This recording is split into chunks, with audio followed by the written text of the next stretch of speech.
Dah lama tak info dekat geng-geng kita. Kita gudang Oksigen buka hari-hari, tak pernah tutup.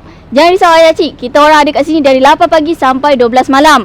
Kalau Hafiz Enterprise, kita tengah buat renovation untuk pasar aircon. Dan belakang mochi ni apa?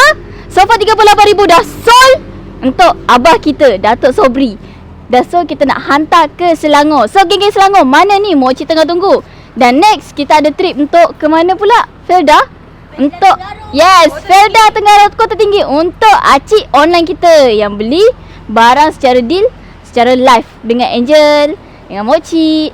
So acik-acik geng-geng, mana yang jauh, tak sempat, tak kesampaian untuk datang sini, boleh deal je online. Time kita orang tengah live tau, pastikan tengah live. Jangan secara offline. So kat gudang Oksigen acik datang pun lagi best, dapat rasa duduk satu-satu. Ni kemah-kemah yang baru sold, on the way nak hantar ke rumah acik. Tengok dah siap bungkus dah. So ada barang kat situ lah cik.